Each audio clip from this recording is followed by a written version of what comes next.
Hey folks, you're listening to the NOMADS Rule Podcast. This is episode 3, and today we have another special guest star. You heard of him in our last podcast, Mr. Anthony Hunter. The goal with today's podcast, and with all these podcasts when I have a special guest, is to paint a portrait, give you insight into the everyday person, or in my case, people that I consider slightly above average. Now, in this podcast, we only have one segment. We had to cut it short.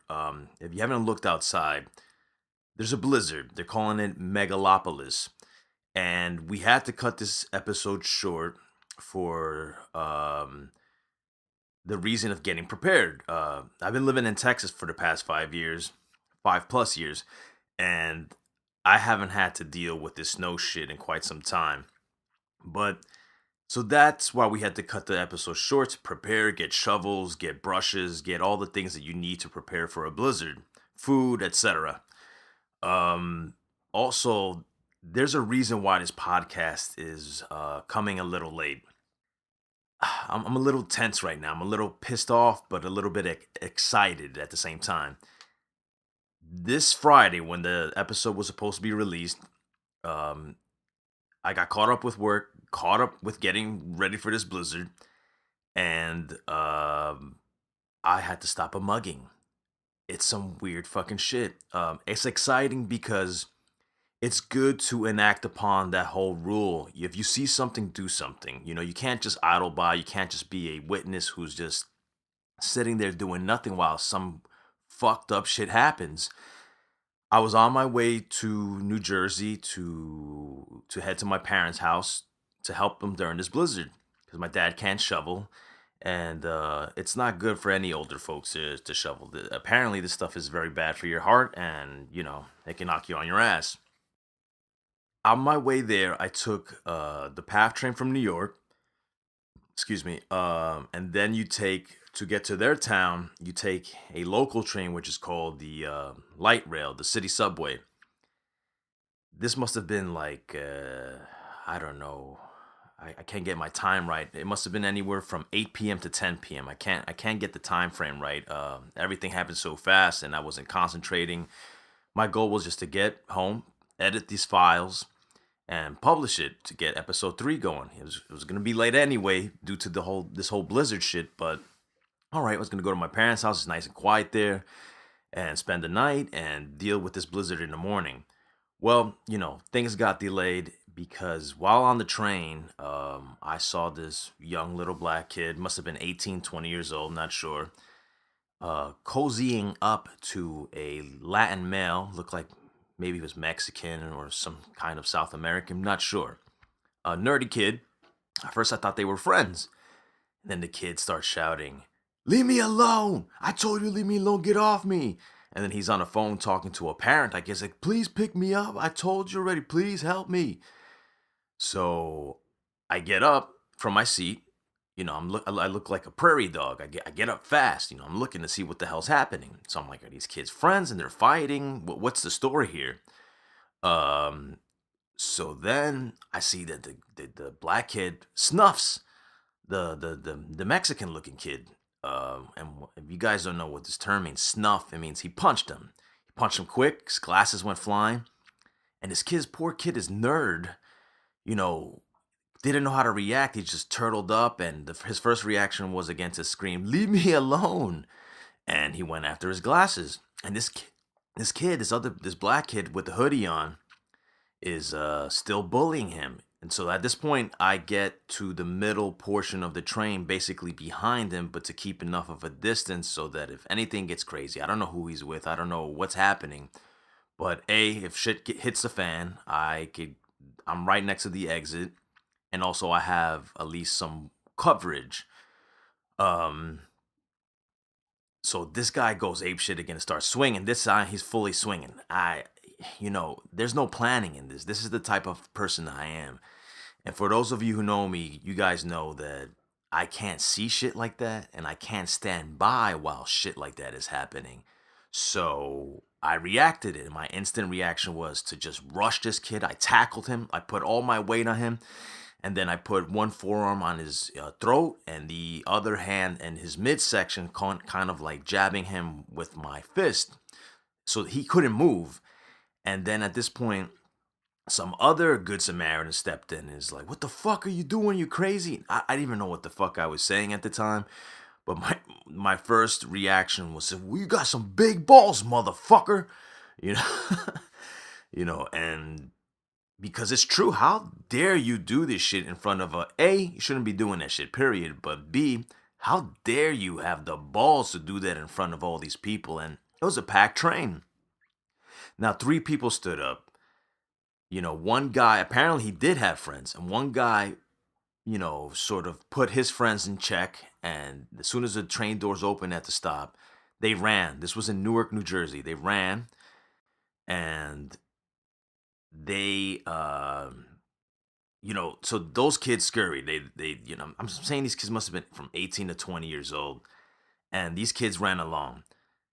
Then another a good Samaritan, Jamaican dude, a dreadlock dude, came in, and at first I didn't know who he was, and he went reaching for him, but he kind of grabbed me, so I grabbed him. I was like, "What the fuck are you doing?" And he said, "Nah, man, bumbaclat, this boy can't be disrespecting people like that. That my son that age." He was referring to the Mexican kid that, just like, "Get rid of this motherfucker, throw him off the train." So the train was, stopped. Everyone's excited. They don't know what the fuck's going on. One girl's filming it. So yeah, kind of like Bronx Tale, "That shit, you're done. Throw him off the train. Throw him out of here, I said, "That's it, you're done, kid. This is your fucking stop." We pick this kid up and we fucking throw him out. He tries to buck up. The Jamaican guy is about to beat the shit out of him on the platform. And he realized he struggles away. He runs away. And this poor kid's essentially crying. And we're not crying like, bawling out of control, but, he's still screaming at his father or whoever it is on the phone. It's like, "How do you not know where I am? I need help. Can't you tell this is an emergency?" And the kid's frightened. He's scared shitless. And poor kid, he's a nerd. He did not know how to defend himself, and he did not know what to do. The only thing he could do was clutch onto this phone that the other kid was trying to steal, apparently. Poor kid. So I said, "Listen, at this point I'm stone faced and I'm tense. I mean, this is not my first rodeo, and this is not the first time I've had to deal with shit like this. If you've heard the first podcast, look, growing up in New York, you had to either take a beating or give a beating, and and then as I've gotten older, I've gotten into some stupid shit, bar fights, you name it. And then as I've gotten older into my late 20s and 30s, I have a lot of friends that are cops in the military, and I myself, not too long ago, was training to join the Air Force National Guard Security Forces division. Um, I still have until 39. Hopefully, I'm able to do that. I want to do more, but I digress. We'll get into that another day, another time. But anyway, I have training. I've done jujitsu. I used to box growing up from 14 to 18 solid. So it's sad to see someone who doesn't know self-defense. It's sad to see someone who can't defend themselves. This poor kid didn't know what to do. So his kid's like, screaming on the phone. I said, "Listen, kid, what's your stop?" He's like, "I'm getting off on Branchbrook." I said, "Look, I'm getting off there too. Don't worry, nothing's going to happen to you. I'm going to be by your side until your parent or whoever is waiting, whoever's supposed to pick you up. Until you get that ride, I'll be with you." Well, the train didn't move, and I guess it's protocol that the conductor has to call a cop. I mean, there's cameras everywhere on this train, so they'll see what happened. So the cops came. The kid unfortunately couldn't stay on the train. He kept begging the conductor, like, "Please, just let's go. Please, I'm fine." But the conductor said, "Sorry, I have to wait for the cops. I have to call it in." So the cops come, they're taking everyone's report, and and everyone's like, pointing at me, like, "Yeah, this is the guy that stopped it." And the officers, "All right, kid, you got to stay with us. Give us a description. Anyone else want to give a description? Give them a description." And this other good Samaritan stepped up to the plate. This girl who said, "I caught everything on Snapchat." And the cool thing about Snapchat, I don't use Snapchat, but apparently when you film something, once you're done with it, it's gone. But when you film it, it's on constant loop. So the officer with his phone was able to record her recording, and they went off to the chase and to get these guys. Um, So yeah, the train closes, and then I get back to my section. I sit down like if nothing happened, and people start applauding, like thank you. There was an Asian lady. What would that poor boy do without you? And there was an Italian couple. Like, yeah, I saw you. You got up all calm. You're stealth. I like your style. And her husband or boyfriend's like, yeah, bro, that's a good job, man. Good for you. I wish I could have done something, but I didn't even know what was happening. I said, listen, where I come from, you see something, you do something. He's like, that's right, bro. That's right. But, you know, it's weird because when I left New York, I met up with a good friend of mine who I haven't seen in years. And we come from that old school New York. And we just finished having a conversation about that. This youth or these fucking people these days think that they could get away with whatever they want to get away with, that there's no repercussions to their actions. And I'm sorry, but there is. Could this guy have had a knife? Could he have a knife on him? A gun? Who knows? Maybe. Could his friends jump me? Maybe. Maybe, maybe, maybe. But you can't live with that fear. You can't live with that illusion of the non-existent. Look, I could have got beat up. I could have got hurt really bad. And I'm sorry, but that's not in my DNA and that's not in my genetic makeup to just let shit like that slide. I come from, a place where you just don't idle by and you're a bystander to the violence. You're a bystander to the bullshit. I come from a home where my father always taught me defend yourself, and if you can help others, defend them as well. You know, and look, big shout out to all my buddies who are cops, who are in the military, you know, Francisco N, uh, Paulie U, Lucas D, you know, Carlos, I forgot his last name, but anyway, I'm not announcing last names. Uh, the list goes. Marvin O. Look, mad love to my family and friends who are officers, who are in the military and have stepped up to that plate to do more, to be unselfish, to not be selfish and do more than what is honestly necessary of them. Um, but look, cops can only be at every place. They can't be everywhere. They can't be everywhere where they're expected to be. I mean, things like this happen in a flash. Things like this happen so quick. So you have to do something. You have to, grab a friend, grab another, pedestrian or what do you call it, civilian. Uh, to be a good Samaritan doesn't take that much. I'm not saying you got to do what I did, tackle somebody, fight somebody, put yourself at risk, but being vocal, saying, "Hey, stop," or getting a group, sort of a mob mentality going, and getting people to stop this bullshit. You could do it. You can. The cops can only do so much. It's people like us, good Samaritans, that can make a difference. And by the time I cooled off, got to my parents' home, told them what happened, because they're like, "What's happening? We've been waiting for you at the train station for such and such time. Like, what the heck? You had us worried." I said, "Look, this is what happened. Like, Jesus, this is why we always get, they know me. They're like, we always get worried about you. It's not that we think you're gonna cause any problems. We think we're always in fear that you're gonna step up to the plate when no one else is." And we're always in fear that you're the guy who's going to catch the bullet that was meant for someone else. You're the guy who's going to catch the beating that was meant for someone else. And, you know, but long story short, that happened. That fucking happened. And that's why this episode is late. So, folks, please, if you see something, do something. And if not, tell someone who's who has the authority to do make a difference. You see something, tell a cop, tell the conductor, tell somebody. Don't just sit by, relax, and act like nothing's happening. Don't put on those blinders and think nothing is happening. You can make a difference. Sorry about that. And without further ado, let's get to this episode. It's delayed, but hey, you know what? If you're in the Beast Coast, there's a blizzard outside. You're not going anywhere. So relax, kick off your shoes, and enjoy this podcast. This segment is called "The Ballad of a High School Superstar, Mr. Anthony Hunter." And we're going to go through that sort of cliche story of being at such a high, a high school athlete superstar, to him being in my world, the creative world, and the lows you go through when you're in that industry, in that world. I think it's a fantastic story, and this kid's a rock star. I mean, nothing's stopping him, and you know, listen to his tale. So once again, without further ado, here's episode 3 of the Nomads Rule Podcast, The Ballad of a High School Superstar. Enjoy.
All right, folks, you're listening to episode 3 of the Nomads Rule Podcast.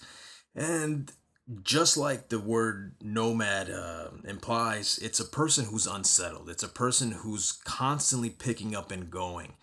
And I wouldn't be the nomad if I didn't record from yet a new place. And I'm sorry if you're hearing any feedback. I'm not sure if it's the location or what. We're recording out of a basement, and the basement looks like that place out of what is that movie called? The Silence of the Lambs, where the guy says, "It puts the lotion on its skin, it takes the hose again." Nah, I'm just kidding. This time, my podcast brings me to the borderline of Trenton, New Jersey. That's right, folks, the capital of New Jersey. And I'm in a town called Ewing, New Jersey. And what brings me here? This time I'm here with another fellow member of Fresh and Crisp, a talented artist, and a man who wears many hats in life. And why? Because he's trying to find himself. The goal with this podcast is not for me to brag. It's not for me to be essentially piping out hot air into the airwaves. What I try to present to you here are portraits of people that I deem important, and the everyday person. But the everyday person, like I said from my first podcast, who's slightly above average. These are people that I respect tremendously, and these are people that in life they contribute. In life they bring something to the table. And this podcast is with Anthony Hunter. If you heard the second podcast, episode 2, with Phil De Silva, another member of the Fresh and Chris family, we talked about Anthony. Anthony is a person who breaks the mold. He's a person who transcends above and beyond what a stereotype is. You look at Anthony's exterior makeup and you say, I got this guy already figured out. But that's not the case at all. Anthony is everything that you don't expect him to be. You know, you see this guy, he's a husky guy, or I don't know, is that the right word, husky?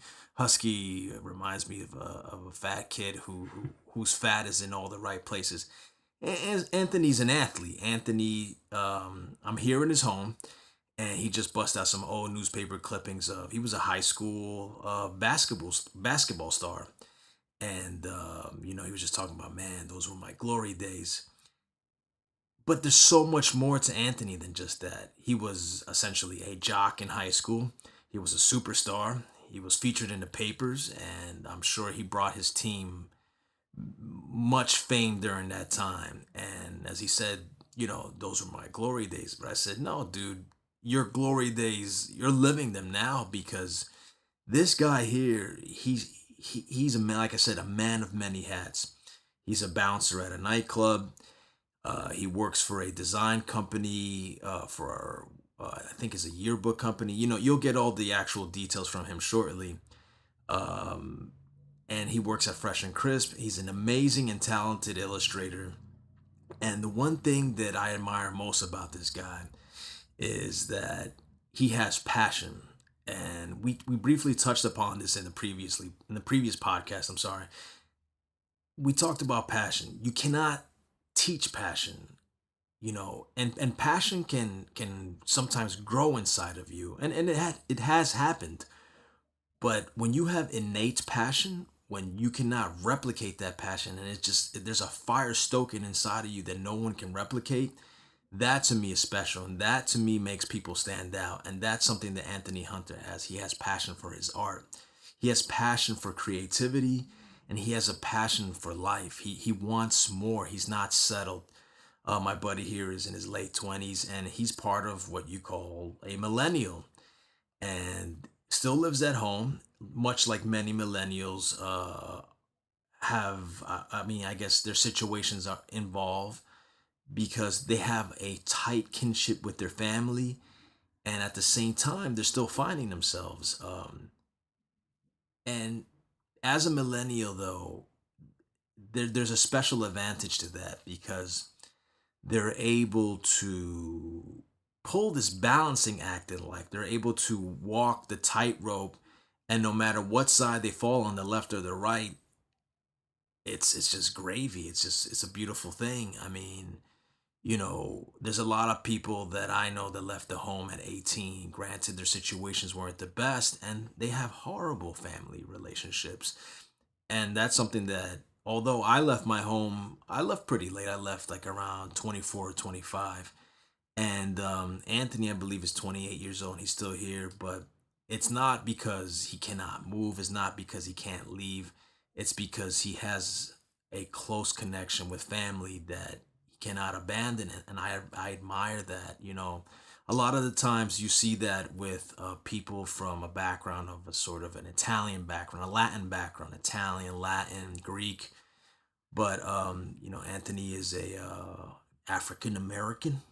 I hate that word, but I guess there's no other. I guess that's the politically correct term. But Anthony's an African American male. Like I said, you could easily stereotype him as he's a jock-looking dude. He's always got this fresh style to him, and people could probably easily assume, you know what, I know this guy and I know what he's all about. But there's so much more to Anthony. And the beautiful part about him still having this close connection to family, he treats everyone else like family. For example, I walk in here to his family's home, greets me with a sweet tea and a nice piece of fried catfish. Oh my God, it smells so good. And what did the guy do? Hook me up with a nice slice. Some good old catfish from the South. But but enough about me, introducing this guy.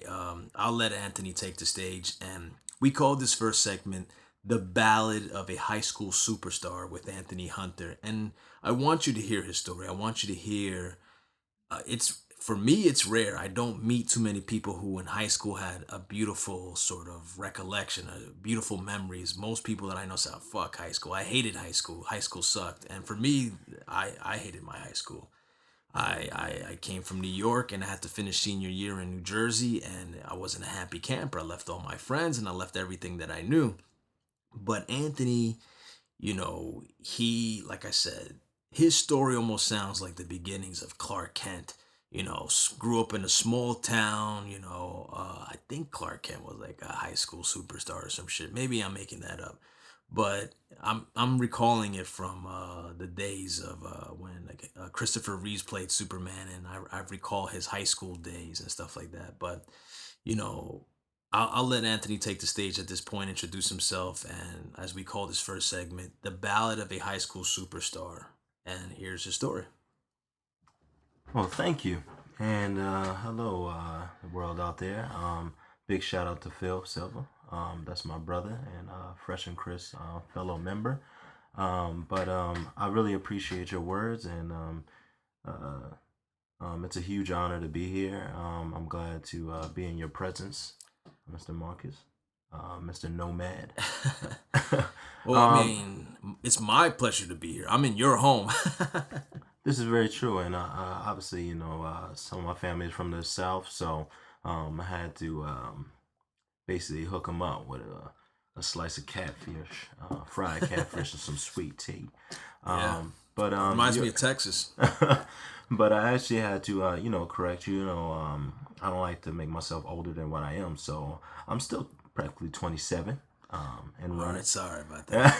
It's like a woman worried about his age. Yeah, That 1 year makes a difference. they particularly call me a Devo, but I kind of hold that title. You are a diva. But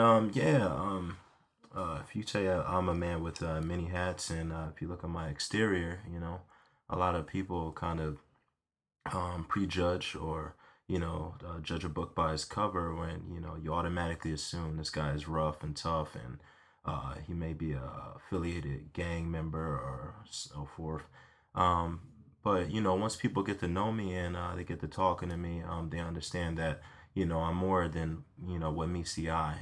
And as a person that grew up in all different communities, I grew up in a suburban community. I grew up in a semi inner city community. At one point in time, I was living with my cousins and basically all these different lifestyles like kind of molded me into the person that I am, and I kind of wear that on a daily basis, and I take great pride in it because I feel as though with today's society, a lot of people are prejudged, and a lot of people don't take the time to get to know people, and once they get to know people, I think that'll just make the world a better place as far as everyone is basically the same, and you just got to get to know them. But at the same time, I find joy in people, taking that stance of like, oh, I already got this guy figured out. Because when they do get to know you, they get to be pleasantly surprised. And that makes people, the shock value, it makes those people get closer to you. And if it's a female, it makes them, drop them drawers. No, but let me stop being inappropriate here. No, but seriously, no. In that instance with females, it does. It develops crushes. It develops shit. In some cases, people falling in love with you, and with your peers, when they're pleasantly surprised by your intellect or the way you carry yourself or what you output, what you give to this world creatively or on a hard work sort of perspective. It wins you points. Now, should you care to win points? Maybe not. But for me, I look at the bright side of things. I look at that sort of, judge a book by its cover. And when they're pleasantly surprised what they see under that book jacket or that cover, I love that it wins. It puts people on my corner. Because at the same time, the people that don't care to know me, that's fine, because at the same time, my exterior, I'm somewhat of a big burly dude, especially with this beard that I got going on, and people are like, oh, that guy's crazy or whatever. And when they get to realize what I'm about, they're like, holy shit, I had no clue you were this type of person. Like, for example, Anthony, I'm here in this fucking room, and he has.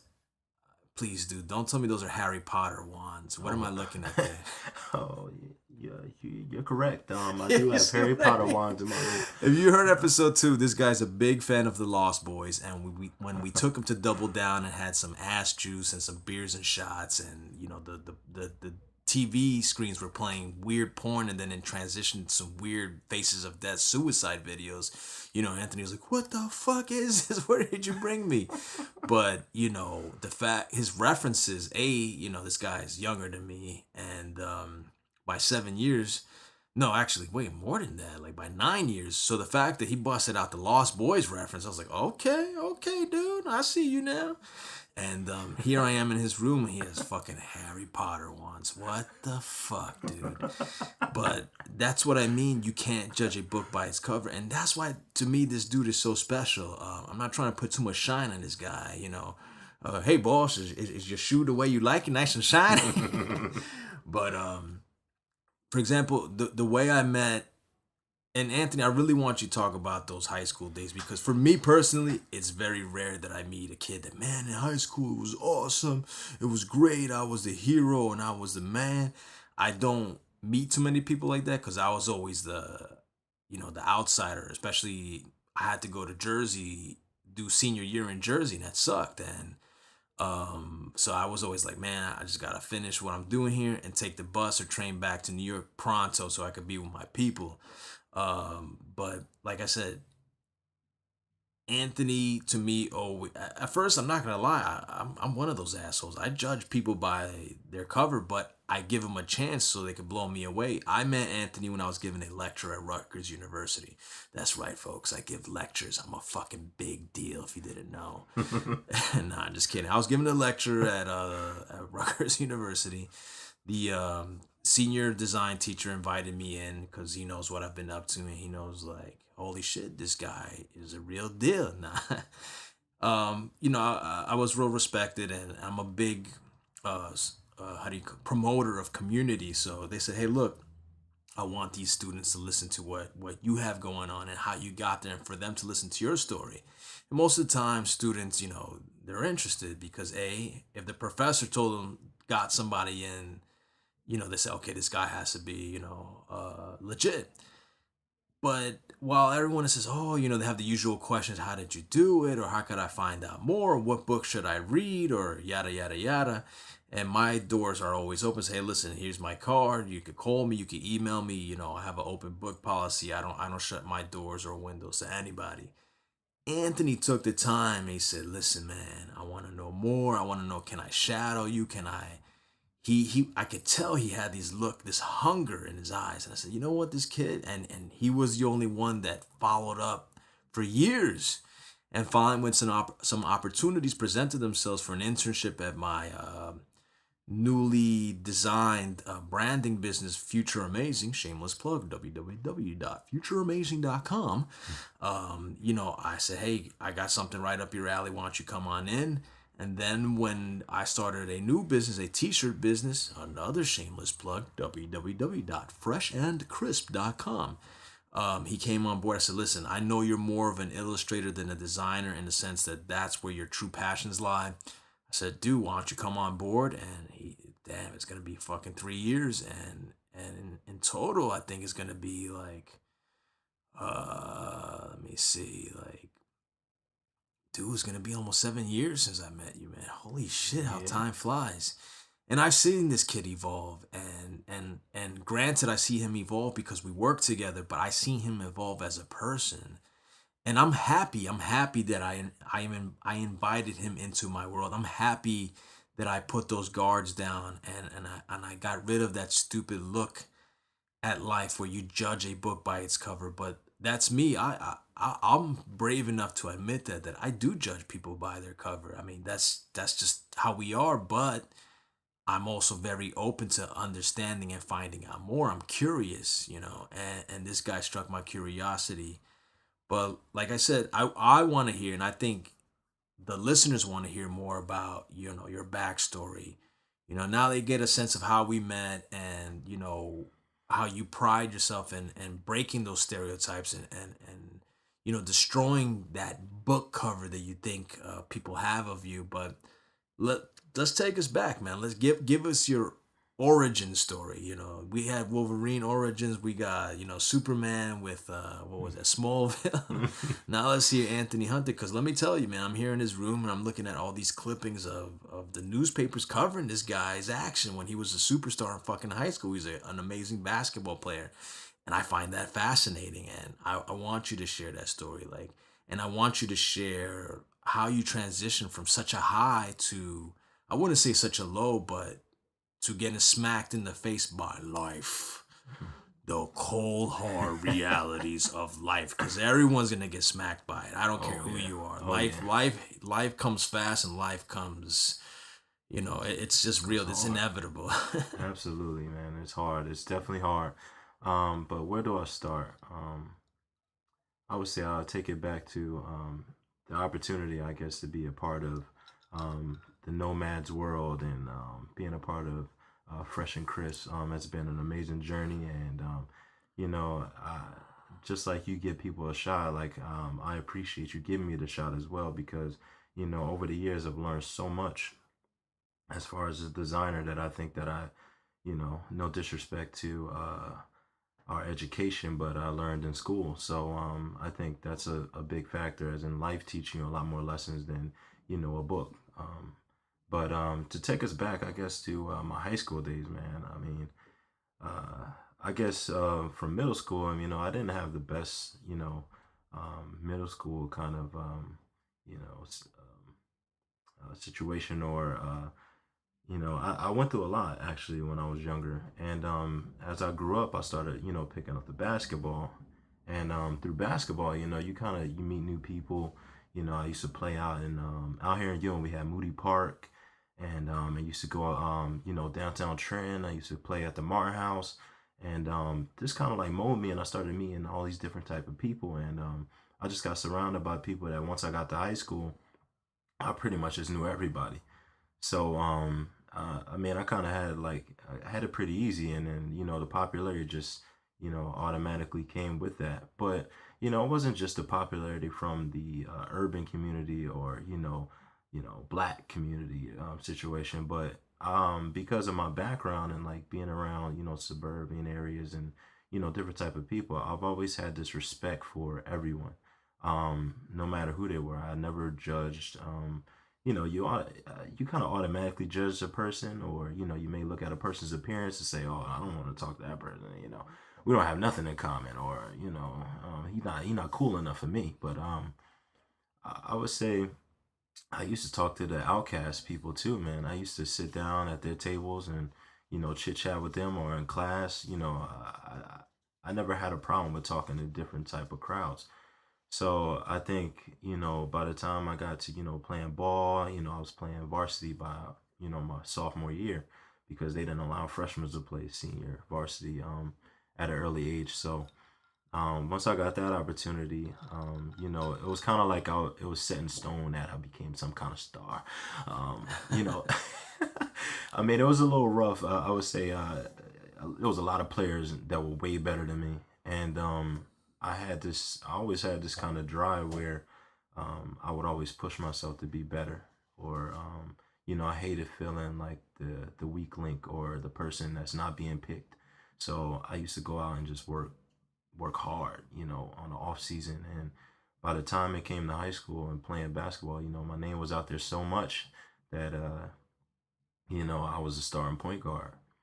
And a lot of people, it was like, "Oh man, you're a point guard," because I had a lot of size back in high school, so I was a big point guard. And I don't like to brag and say, "Oh, I was the best out," or I'm a legend out here, but you know. I was pretty good, and my senior year, I kind of had like this kind of stereotypical senior year, or not stereotypical, but cliche that you would see in movies. I had, captain of the cheerleading squad was my girlfriend. You see what I mean? I love that cliche shit. I was homecoming king.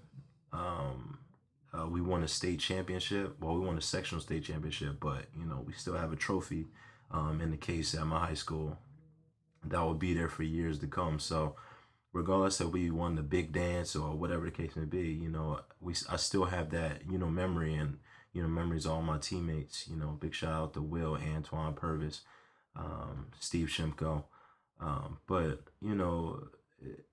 I think playing basketball and having such a fun high school experience, it could be good and it can be a bad thing as well, because once you get to the next level, or you get to college, where no one knows who you are, and you're starting basically afresh. I actually went to Rutgers actually to play basketball, and I've always had this love and passion for art, and once I got there, they introduced me to graphic design, and it was just a lot. The classes were dumb long, so playing basketball was kind of not in the cards, because I was like, I'm not going to the NBA. Yeah, I played in 5-star. I played against like some of the top players that you see. Did you play at Rutgers?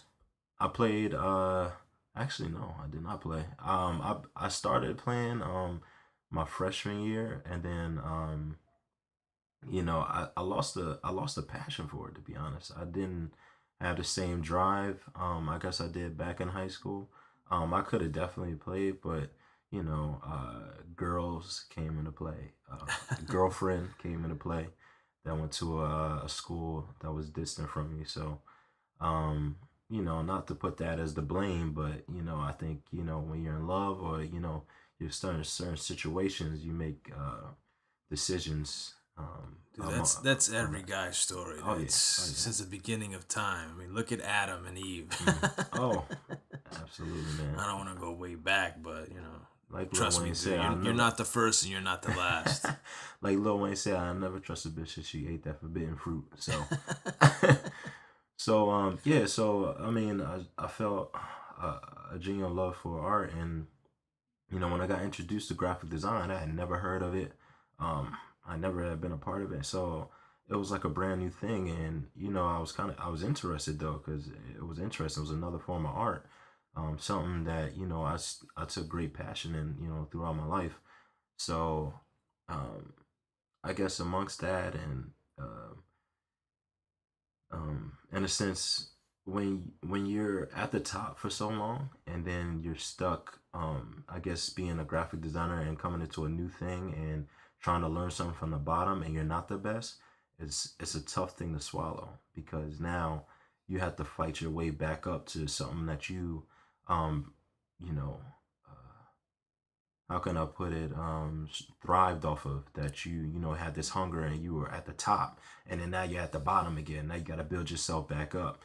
And and it takes time though. And at the end of the day, like, sometimes it could come from laziness, but I found myself like becoming behind the current, where I was so used to being in the front. In the limelight, Yeah, in the limelight. or the Exactly. spotlight, rather. Yeah, yeah. When you don't have teachers like, "Oh, I love you," and not saying I love you, but like, giving you that silver spoon, and you got other kids that's at the top, and like you said, the stereotypes too. You don't see a lot of, I'm gonna go there.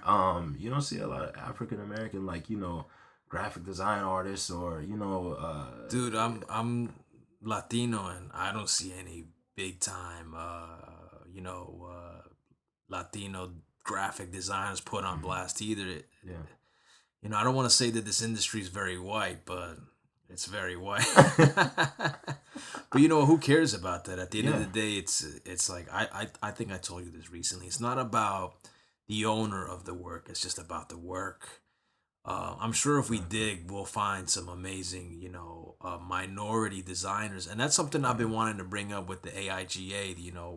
I don't know if you're a part of it, but I think mine's just expired. But I was a member for many years of the AIGA. That's sort of our, it's kind of like our union of sorts. It's the Yeah, yeah. American Institute of Graphic Arts, and there's events, and supposedly they help you get jobs, and you meet all the big names are part of the AIGA. Either that or the what is it, the ADG, the Art Directors Guild. Mm. Uh, but you're right. They're as a minority, I too see that sort of I feel its poke here and there, and hopefully one day I'll be able to talk to somebody at the AIGAs that we need more events that highlight and put some shine on people like us, the minorities, the people who, people we can identify with. Yeah. I mean, and I don't say that in a way of, I feel as though as race It's not comes with into no play. chip in the shoulder. Yeah, there's no chip on my shoulder at all. But Trust me, folks, we have no chips on our shoulders. We're very diverse group. we're diverse and we're pretty dope. Hey, if no one's gonna big us up, we'll big ourselves up. Trust me, we're in our communities, we're the shit. For sure, for sure. So, um, so let's go back into for building myself from the bottom, and Well, rising back up. I don't mean to cut you off. I think you said something really important.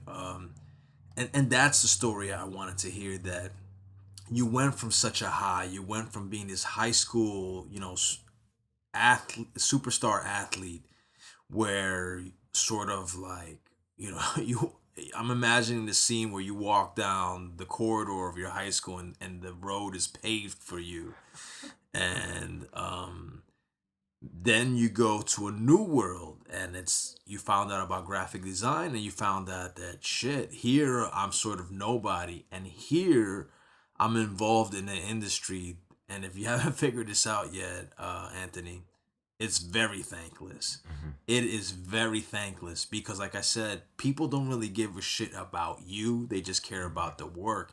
And we work in a world where it's kind of like, I need it yesterday. And not only do I need it yesterday, but guess what? That last project you did that was amazing. Yeah.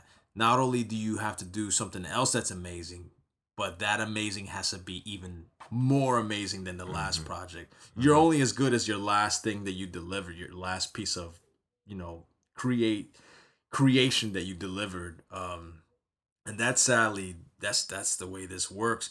So for you to transition from, I guess, a world where it was very thankful, you know, you got a lot of pats on your back, you got a lot of rewards for it, you know, for example, like you were dating the head high school cheerleader. Graphic design or anything creative is very thankless. It's an industry, and personally it's something that if you don't have OCD, you will have OCD from it.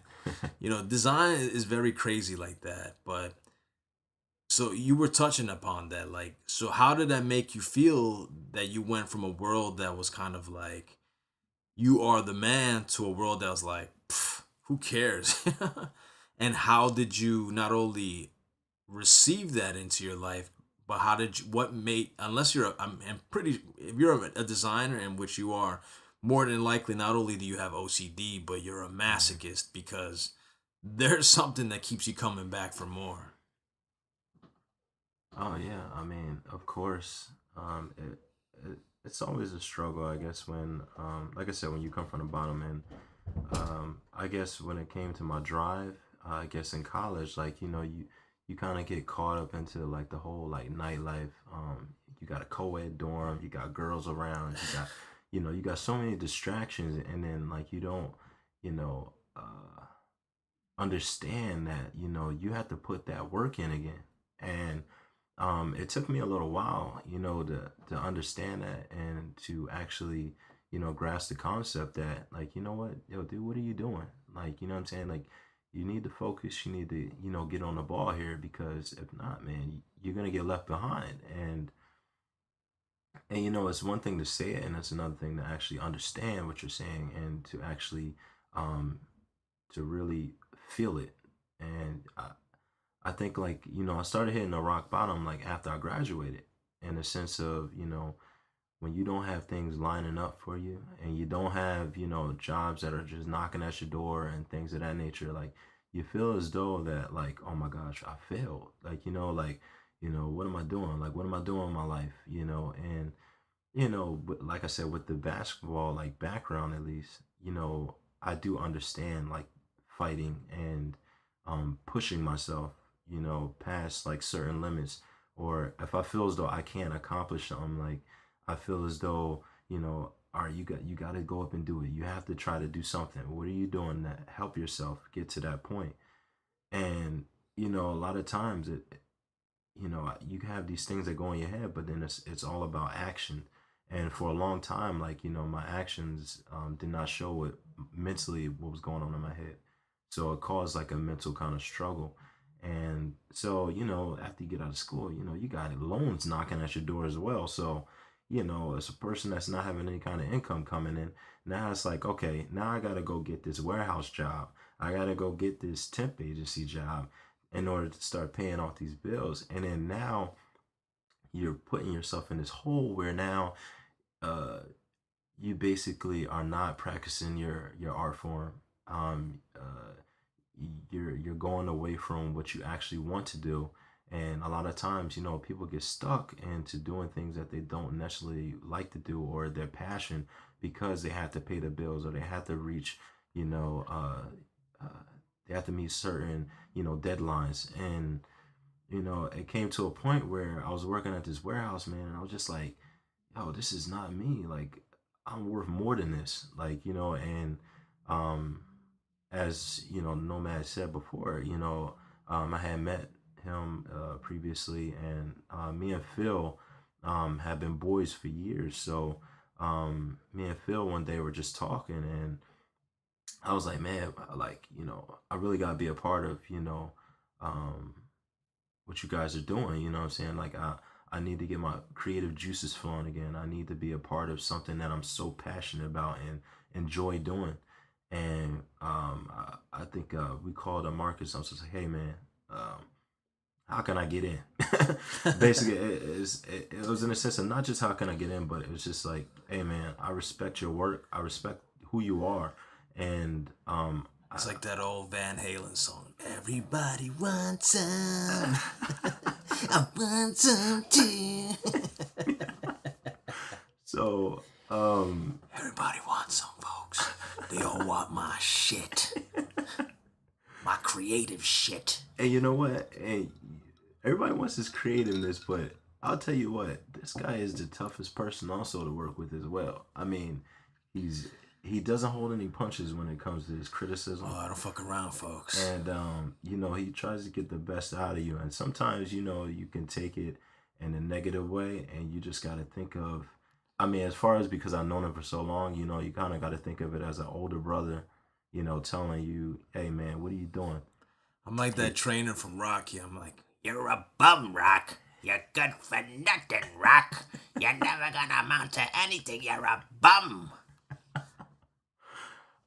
But he did that. Mickey did that to Rocky to get the best out of him. The best, not only the best, but the beast out of him. And that's what I do with these guys. Like he said, I don't hold any punches. So yeah, and I guess once I came on the Future Amazing, I kind of learned so much within the time period that we were interns, and coming from designing one way when you're not really up to par. To actually starting to, really start creating things that are of some kind of beauty, and you're just like, man, I didn't know I could do that. Was such a beautiful thing. But then, whenever you're faced with different challenges, I guess when it comes to starting new ventures and things of that nature, like you still have other obligations to pay the bills. yeah, that's life, bro. So, as far as with the internship and, doing, graphic design, and now I'm back into my element, I still had to pay bills. So, I started getting other jobs, and, I stumbled upon, because of my size, very stereotypical. I started working security at Havana in New Hope, Pennsylvania. If you haven't been there, you should go. It's a great time, and trust me, folks, I've been there, and lots of fun, wild stories. Thank you, Anthony. Thank you for ruining my life. Places like hell. As we like to call it, we call it the Devil's Den. It's the Devil's Den, folks.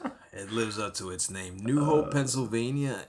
Some of you might know it as being a very gay-friendly town in Pennsylvania, or some of you might know it as being a very eclectic, artsy sort of town. It's, for me, I don't know much about Pennsylvania.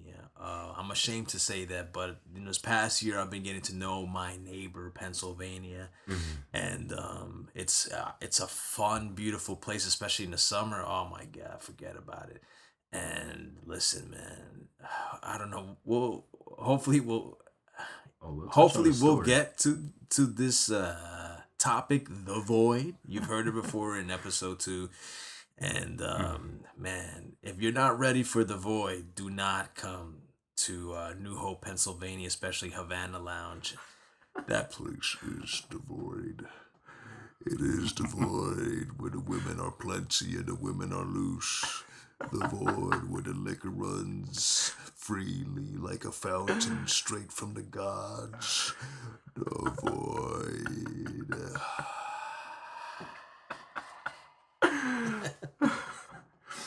So, all right. So yeah. So I started working there as security bouncing, and to have some extra income coming in. Gotta But do what you gotta do to pay the bills, oh, man. absolutely. And then I started noticing that Gotta wasn't shake what your mama gave you. Use that shash, boy. Now that's another topic. I do have sexual chocolate alter ego too. Oh boy. We've been thinking about coming out with a Magic Mike night at Havana. So don't quote me on that, but it might get there, and I might be the main attraction. A man of many hats. I might be the main attraction. So all you ladies out there, you want to see some sexual hotness, you want to come on down to Havana. Oh, she's some sexual chocolate. Doing it in a Michael McDonald voice. Oh, sexual chocolate. Oh So my God. okay, so That boy good. That boy good. Sexual chocolate. drop the ball. But okay, so getting back to the topic. Yeah, so I was working there, it wasn't enough. So I ended up working at another spot, working security at Delta's in New Brunswick. Amazing very classy food. spot. Very classy. Classy, amazing food. Awesome spot to work at. But so I was start working there, and that wasn't enough. So I picked up another job where finally I landed, a pretty good job at a yearbook company called Entourage Yearbooks. Very good up and coming yearbook company. Very very good customer service. And Give them a shout out. What's their website? the website is www.entourageyearbooks.com.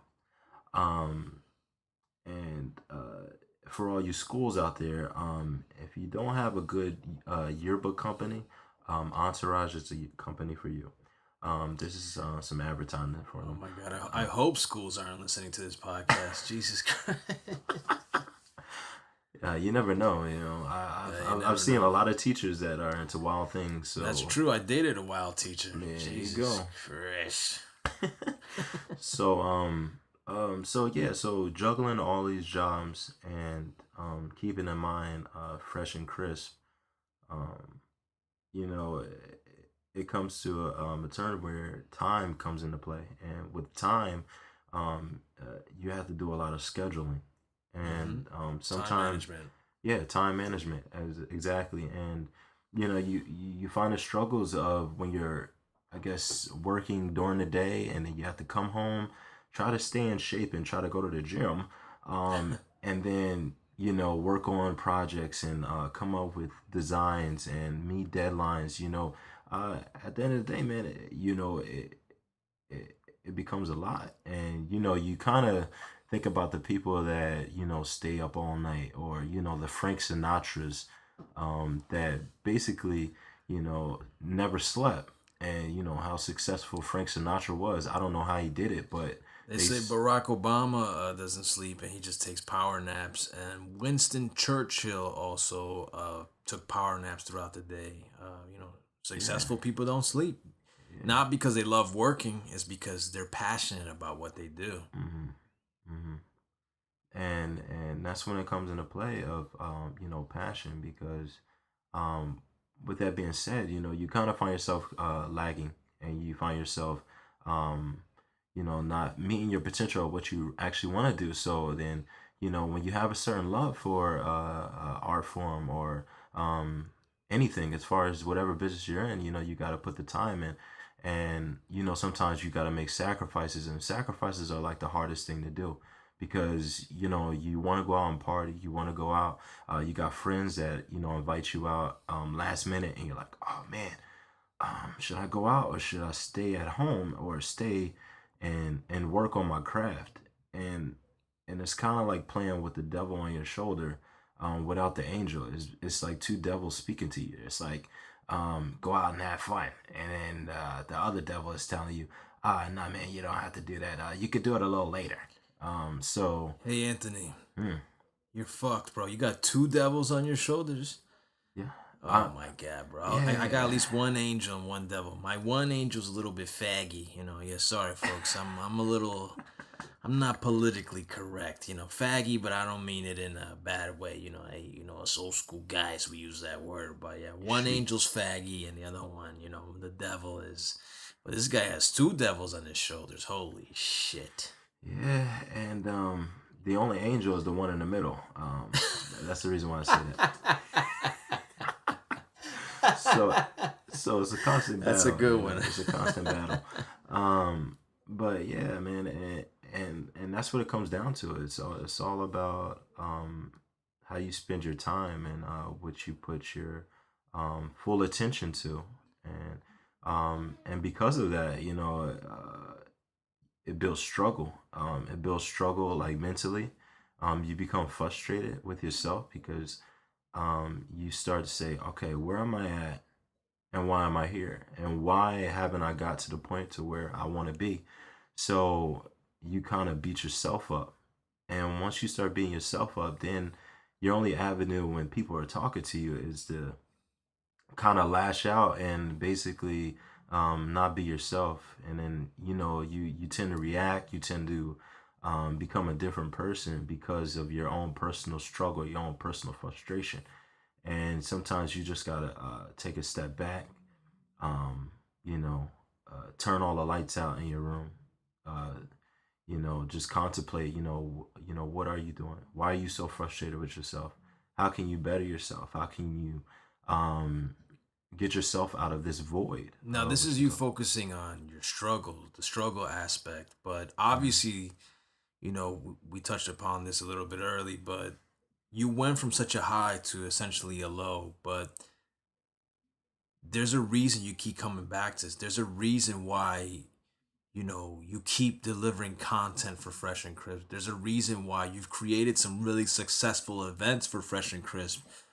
Anthony's a hell of a promoter, and we had it, for those of you listening and are part of our community, and you went to our several events either in New York or in Pennsylvania, Havana Lounge in New Hope, Pennsylvania.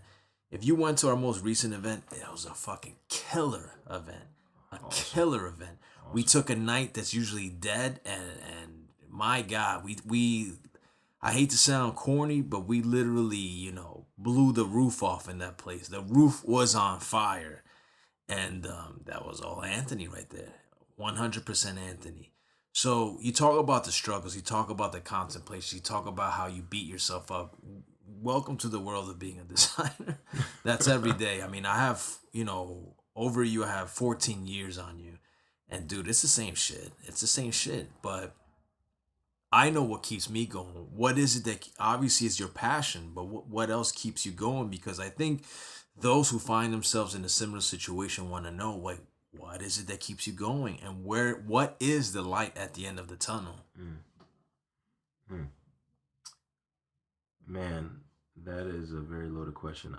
What keeps me going is the fact that I've never seen myself as being just an average Joe Schmo. Like, I don't like to settle for less, and and that's not to say I'm bougie or anything like that, but I'm a person that strives for more.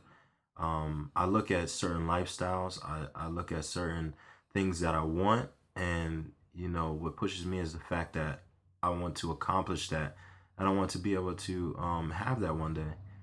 And I know that in order for me to obtain that is for me to push and get out of my own comfort zone and kind of step out and actually take charge of my own life, because people can tell you or motivate you or give you words of encouragement of how to get out of your funk, but it's always a personal battle. You always have to push yourself at the end of the day.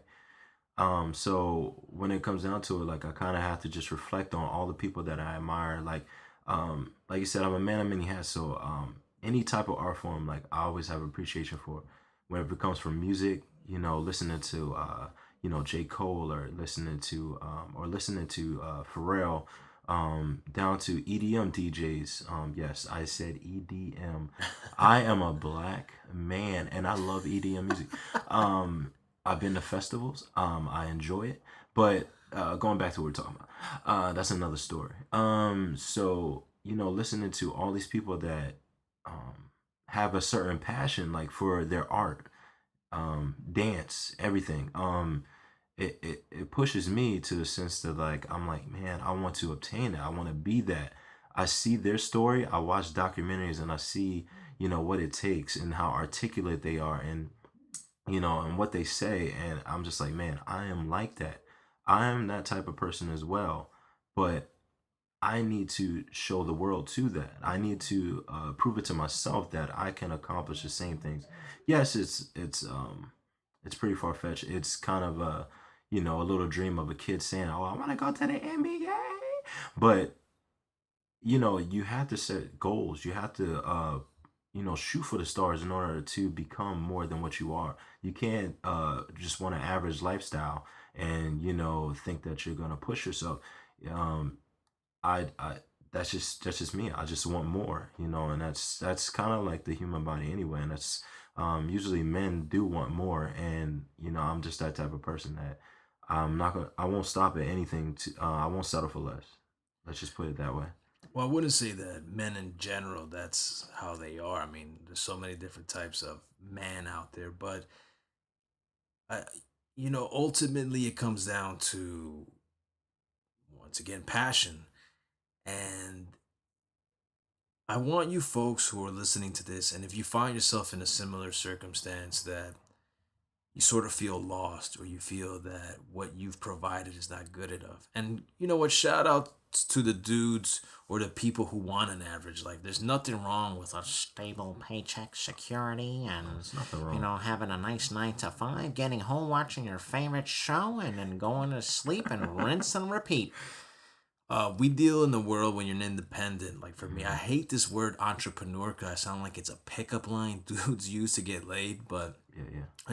essentially, I've been an entrepreneur for the past 14 years.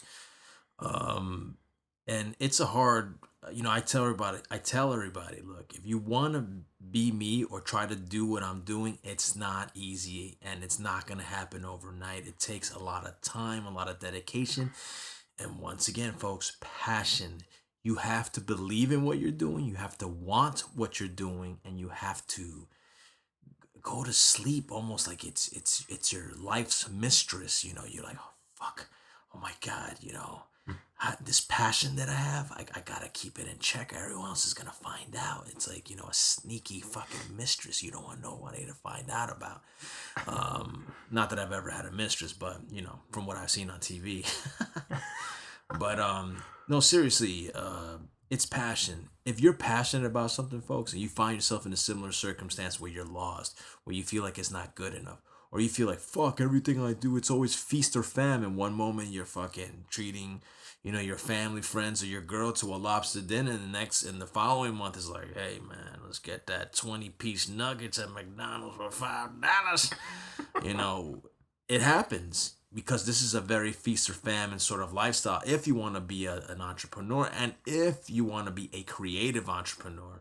So what keeps people like, for example, Anthony, who's up and coming in this world, who's a man of many hats and walks on this tightrope? What keeps me, a person who's been doing this for 14 years, and I'm not gonna lie, there's been plenty of times that I said, that's it, fuck it, I'm done. It's kind of like that new, what is it? Is it that Little Caesars commercial? Is it, that's it, I'm off the grid? Like that. There's times that I'm like, that's it, I'm done. That's it, nope, I'm done. There's times that I wish I could tell all my clients or the people I work with, like that scene out of Half Baked, like what was it? What was that guy's name? What was the Latin dude's name in that? Half Baked? I don't remember. Fuck, was it Capone? No, it was something weird like that. Scarface. There you go. The dude's quitting his fast food job. He's like, fuck you, you're cool, fuck you, I'm out. There's so many times I wanted to do this. So many times. There's people that look at me like, how do you do it, man? How do you do it? On my Instagram or when I had Facebook, how do you do it, man? I want to do what you do. And I'm like, no, you don't, man. No, you don't. You think this life of being a business owner or this life of like where I could pick up and go. Sure, I could pick up and go. I could, I've been, overseas. I could pick up, I get in my truck and I just leave. Next, like, oh yeah, I'm here at the Dogfish Brewery in Delaware. Or the following week, like, yep, I'm in Austin, Texas. Or the following, yeah, I'm in New Orleans chilling on Bourbon Street. But that's we touch upon is this time management. It's a careful balance. That's what I strive for. I love to travel, and that's what keeps me in check.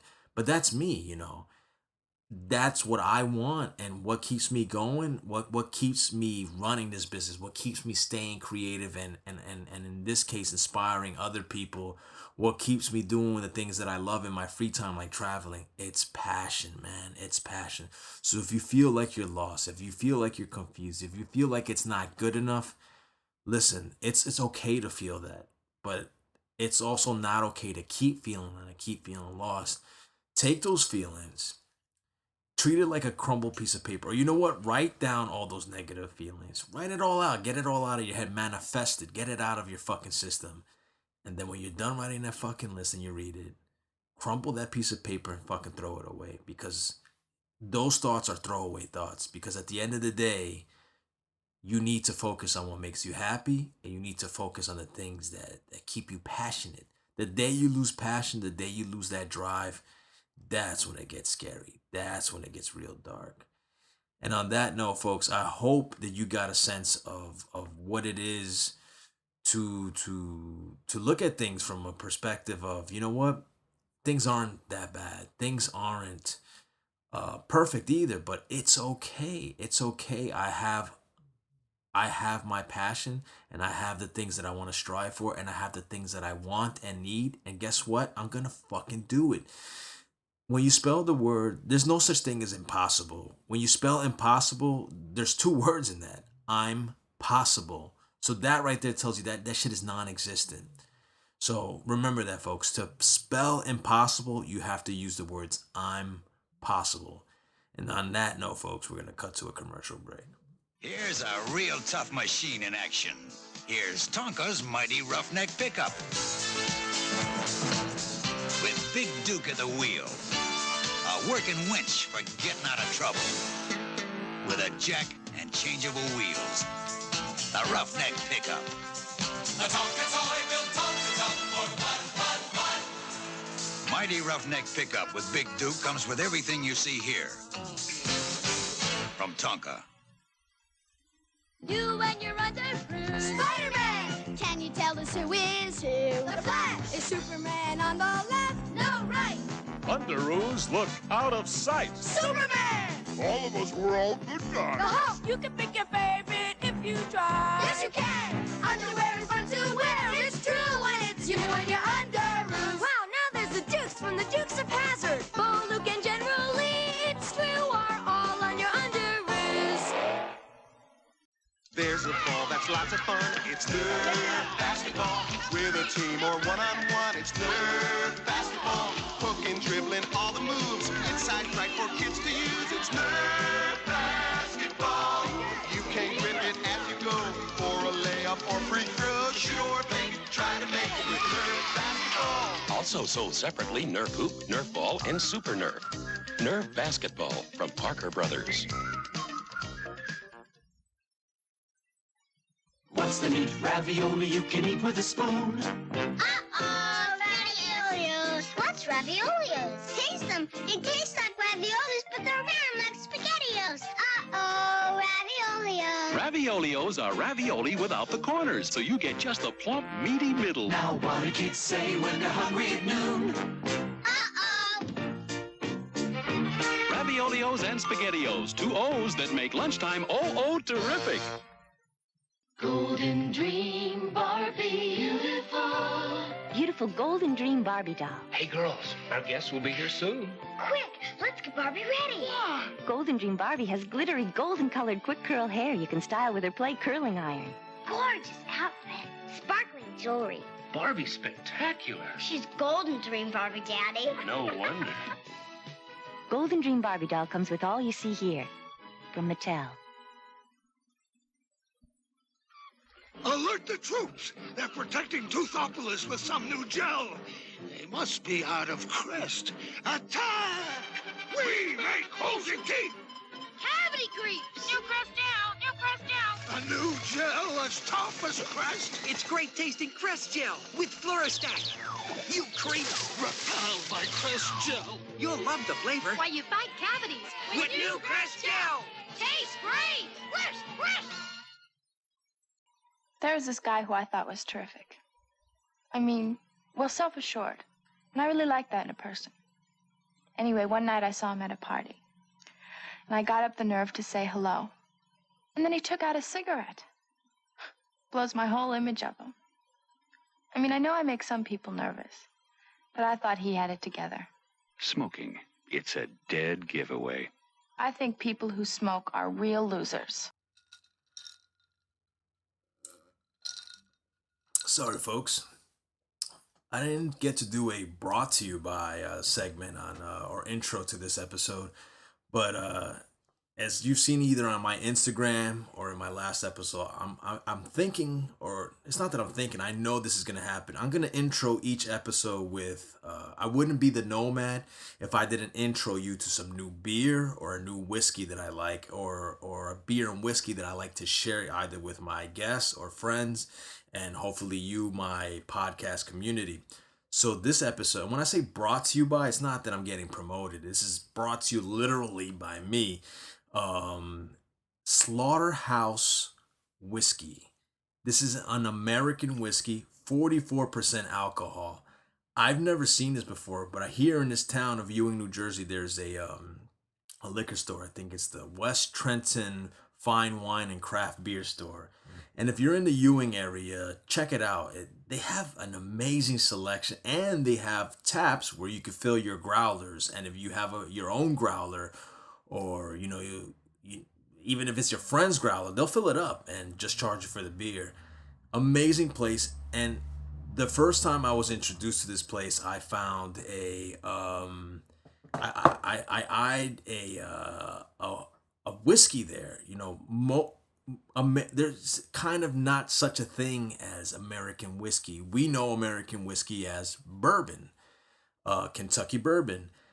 This is labeled as an American whiskey and is presented like the label's so clean and nice, the typography, this is the designer in me coming out. Beautiful design, beautiful label with a simple threshold image of a meat cleaver, and it's called Slaughterhouse Whiskey. It's an American whiskey, 44% alcohol. Check it out. Oh my God, it tastes so good. It has this vanilla hints to it. It's very viscous. I like my whiskeys to seem somewhat thick. When you swirl it on your glass, you see it, the nice legs, slowly melting down the sides, kind of like a wine.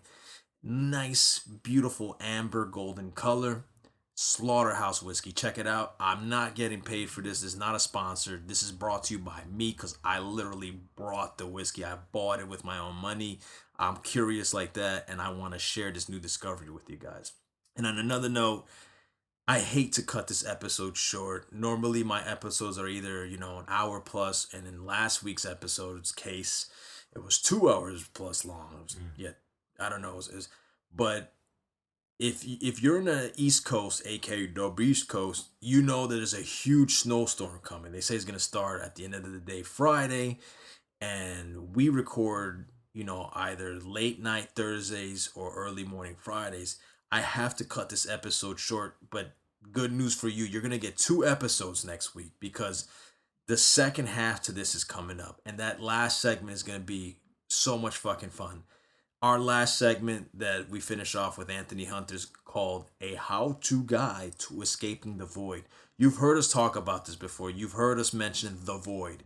If you haven't figured out what the void is, or you don't know what the void is, or you think you might be in the void, this is the void. The void. If you've woken up after a night of drinking, smoking, whoring around, and you wake up surrounded by half-naked women, half-naked men, aka no pants party, midgets, giraffes, empty bottles of whiskey, empty bongs, with the landlord knocking on the door. Hey, motherfucker, you partied too much last night. Get the fuck out the void. Get out. Get out, void. I don't know why in this case the landlord is a foreign male, but that's the void. The void. So we're going to talk about our own stories about the void. You're going to hear Mr. Anthony Hunter's stories about the void. Anthony, you got some great fucking void stories. Plenty of stories. And technically, I don't even think Anthony's fully out. He got one leg in. See, I'm like Constantine. I could come in and out. I'm like Keanu Reeves' character, or if you're a true fan, the comic book characters, Constantine, where he's in and out of hell. Well, I'm in and out of the void. I could choose to go back in the void, but obviously I choose not. You know, I'm too grown up for that shit now.